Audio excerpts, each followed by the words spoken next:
Halo guys. Jadi di sini kita akan membahas identitas nasional.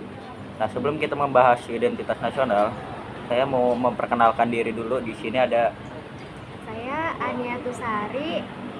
Jadi Haris Darmacendikia. kami dari jurusan Ilmu Keolahragaan Universitas Sultan Ageng Tirtayasa.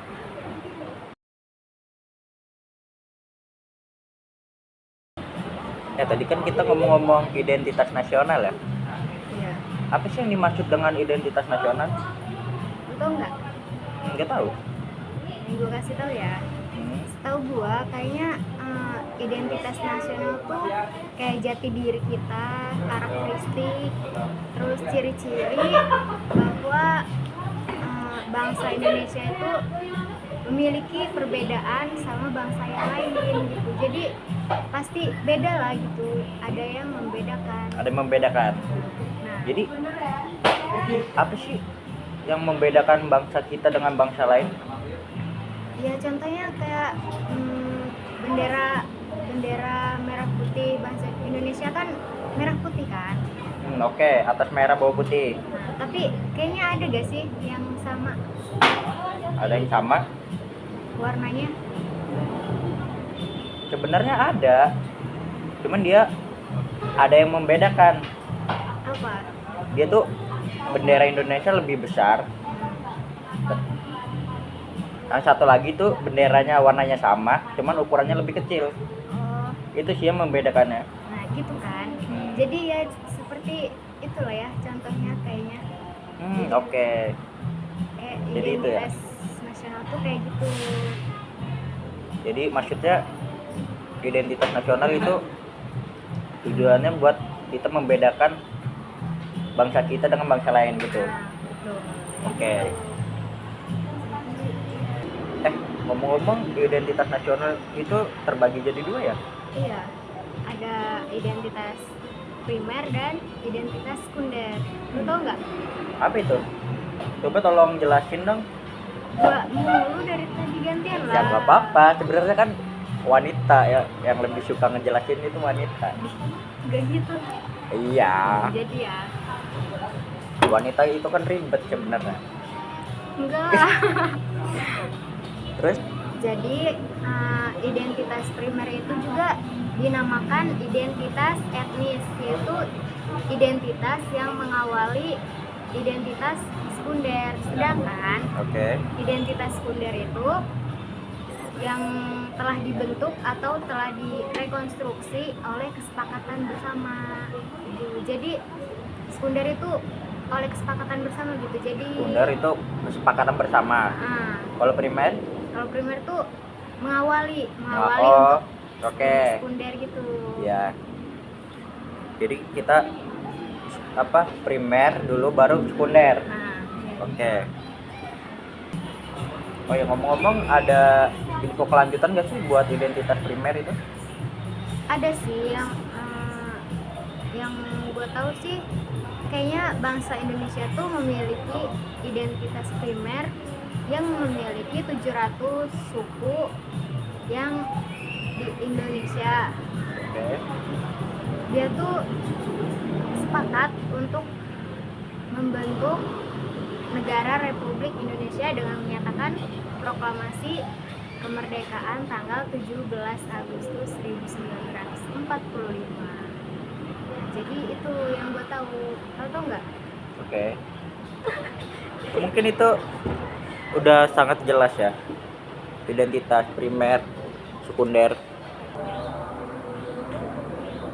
Jadi kan kita tadi udah ngebahas tentang identitas nasional ya.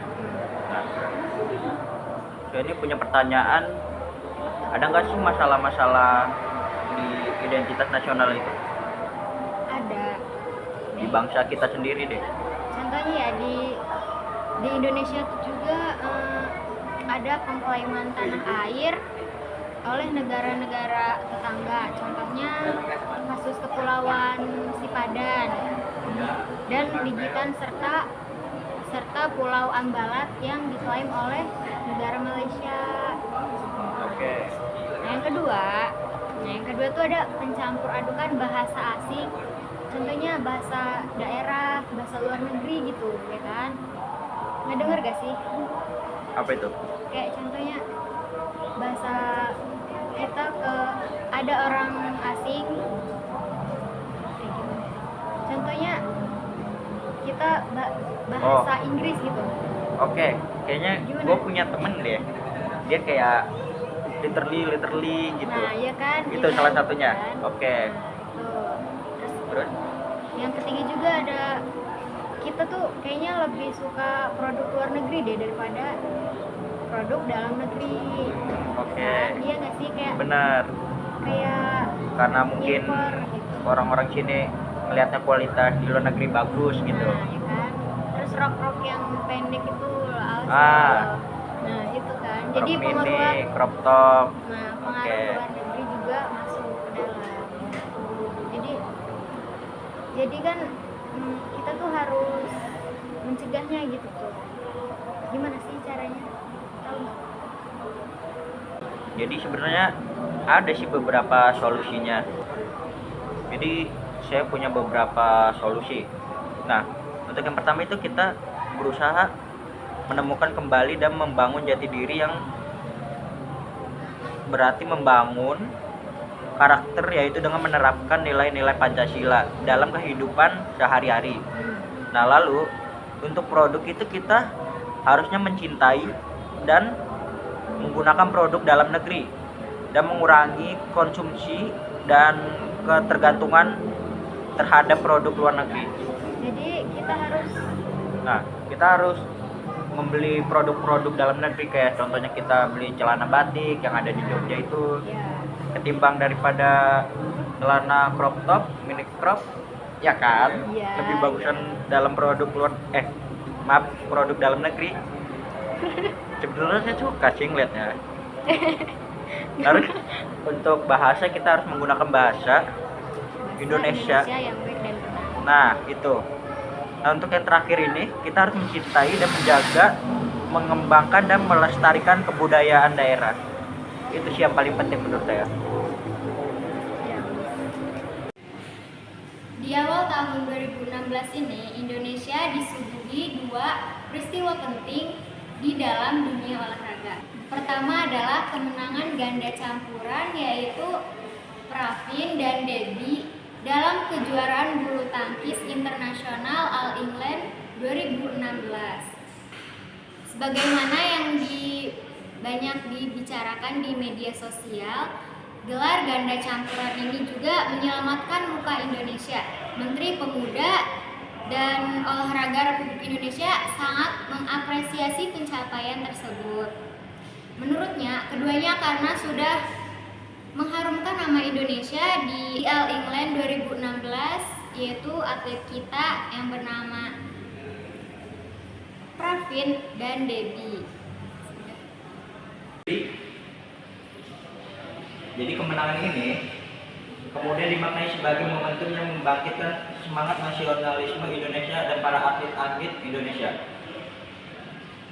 untuk perbaikan pembinaan Indonesia yang memperjuangkan melalui olahraga dan pembenahan kebijakan olahraga di Indonesia. Harapan pemerintah dan seluruh warga Indonesia adalah melalui prestasi olahraga. Peristiwa yang kedua adalah keberhasilan Rio Haryanto untuk ikut menjadi pembalap Indonesia pertama yang berlaga di Formula 1, lomba balap paling bergengsi di dunia. Bagian terpenting dari peristiwa tersebut bukanlah untuk menjadi pembalap, melainkan perjalanan bagaimana Rio Haryanto itu mengikuti ajang tersebut. Kementerian Pemuda Olahraga mengadakan penggalangan dana untuk Rio Haryanto sebagai solidaritas merah putih untuk Rio Haryanto, untuk membantu biaya keikutsertaannya. Program tersebut adalah mendukung anak bangsa berprestasi di ajang kompetisi internasional. Rio dipandang akan membawa pengaruh baik bagi Indonesia dan menyemangati anak-anak muda Indonesia. Oke, selanjutnya jadi ada hubungan olahraga dan masyarakat.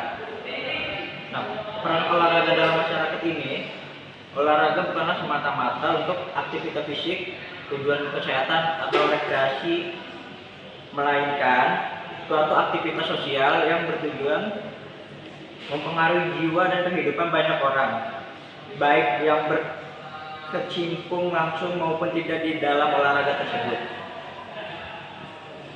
Jadi olahraga pun memiliki kontribusi politik dalam relasi internasional bangsa-bangsa dan menjadi alat pembangunan nasional. Nah, jadi olahraga adalah media yang efektif tanpa ada kesan paksa untuk bertujuan menanamkan nilai-nilai salah satu nasionalisme. Pertandingan olahraga secara tidak langsung masyarakat diajarkan arti penting kerja keras dan keunggulan kemampuan dan keterampilan dan kebanggaan nasional. Nah, itu untuk pembahasan kita kali ini tentang identitas nasional. Saya Haris Dharma Cendikia dan Aniatu Sari pamit undur diri. Wassalamualaikum warahmatullahi wabarakatuh. Yang pakai salam tadi. Nggak apa-apa lah, biar Islam dikit.